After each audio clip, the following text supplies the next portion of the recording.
This is Sportscentre.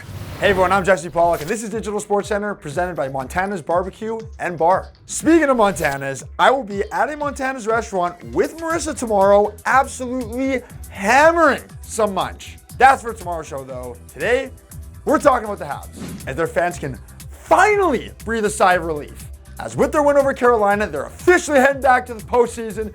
C'est la vie! It'll be their first trip back to the postseason since 2021, when of course they went to the Stanley Cup and swept your Winnipeg Jets. And guess what? The Habs, they find themselves in a similar position this year. Low-seeded team. Could they pull off some upsets? Who knows? But their FanDuel odds say no, as they're plus 220 to beat the Caps. But don't count out those Habs just yet. In the past 25 years, the Canadiens have entered the postseason with the fewest points on 4 different occasions. And in all but one of those seasons, they won at least one round. And I will remind you that one of them did come against the Washington Capitals. And even in 2020, when they were eliminated in round 1, they technically won a series by beating the Penguins in the qualifying round. But the big picture here is that even when they're an underdog, this team somehow just finds a way. They also have an ace up their sleeve that could work in their favor, and that's the rookie, the Demigod. In 2 games already, he's already looking like a difference maker at the NHL level. Guy looks incredible. He's there. Put up almost 50 points in the KHL as an 18-year-old this year? Come on. He's ready to go. And just 4 years ago, we saw rookie Cole Caulfield be a huge reason as to why Montreal made the Stanley Cup final. So, if Demidov could have a similar effect, could Montreal go on another run? It's definitely not going to be easy though, because the Caps are the first place team in the East for a reason. Now, I touched on it earlier in the segment, but these two teams have met in the playoffs just once before. And like this year, the Caps came into that series as the number 1 seed, and the Habs as an 8 seed won a thrilling 7-game series. Riding that momentum all the way to the Eastern Conference Final. Bring back the 1-8 seeding. Hot take, I've been saying this for a long time. I think the Habs are going to beat the Caps. Caps have not been playing well down the stretch. Montreal has been playing some important hockey lately. I could see it. Let's switch over to hoops and bring in our gambling guy, Wes Chang, to talk some hoops. Wes, thanks for joining us. Hey, great to see you, Jesse.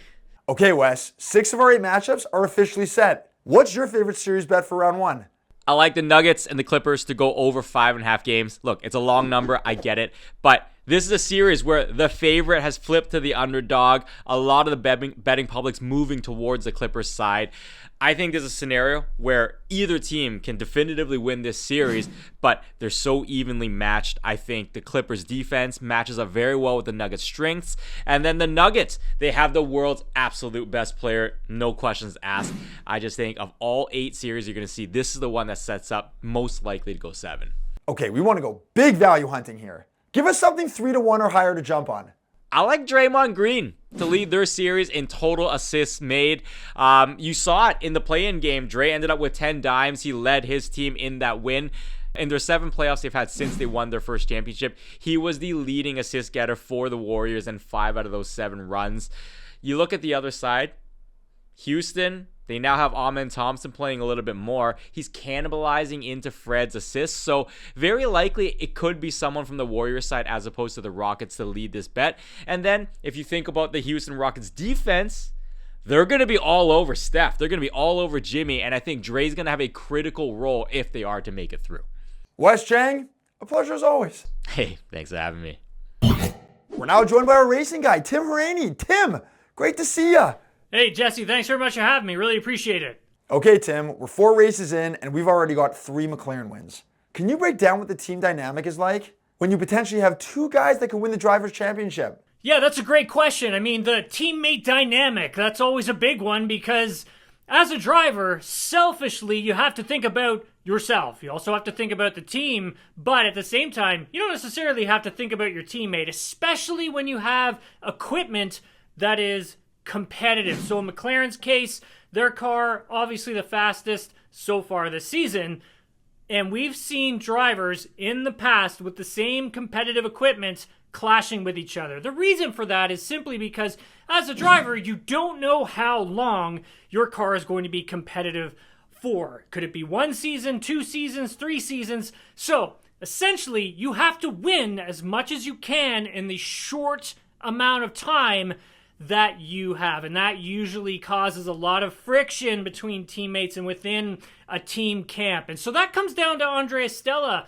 Zach Brown at McLaren to manage that situation between both drivers. Currently, Piastri and Norris get along quite well. They push each other quite well, but as things start to progress and those two start to get closer and closer in this Drivers' Championship, that is going to be something we're going to be looking at. Are they going to have some fractures in the relationship? Real quick, is McLaren winning again this weekend? Definitely the team to beat here this weekend is McLaren. But one of the big stories to keep an eye out for is Lando Norris, and can he bounce back from what happened in Bahrain? It did appear he did lose some confidence in the car. So this weekend, keep your eyes on Lando Norris and to see if he can have that rebound in Saudi Arabia.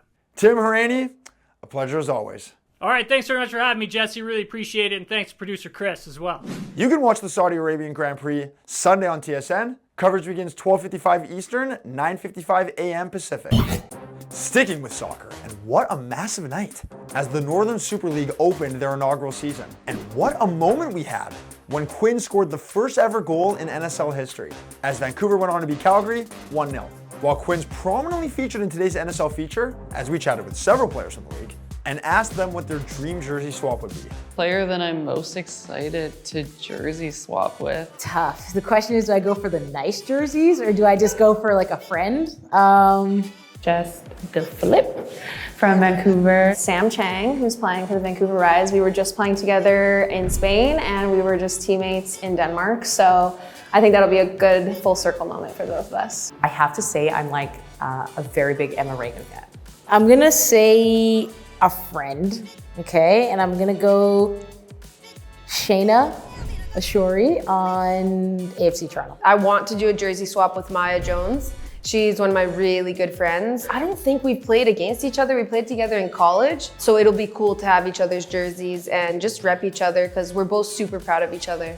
Probably Erin McLeod. I'll go with Erin McLeod in Halifax. She's like one of the most amazing teammates that I've ever had. And so being able to get her Halifax jersey is kind of a dream. I'm very excited if I have the chance to swap with Desiree Scott, which is obvious because it's someone I looked up to growing up because she stayed at university level in Canada and she still made it to the pro level. This got me thinking, what would my dream jersey swap be in hockey? And you know what? Jerome McGinley was always just like such a classy player, played the game right. Love that guy. That's all we have for today. Marissa will be back tomorrow, but don't you worry. I'll be with her, as I mentioned off the top, Adam Montana's, as we have our Digital Sports Center mega playoff preview. Bring your napkins, because you're going to need to use napkins to help me clean my face virtually, because it's going to be a messy one. Breaking news. I have just been informed that producer Christopher Hine just punched in 3 orders of burnt ends. We are in for a monster day of munching. I'll see you tomorrow.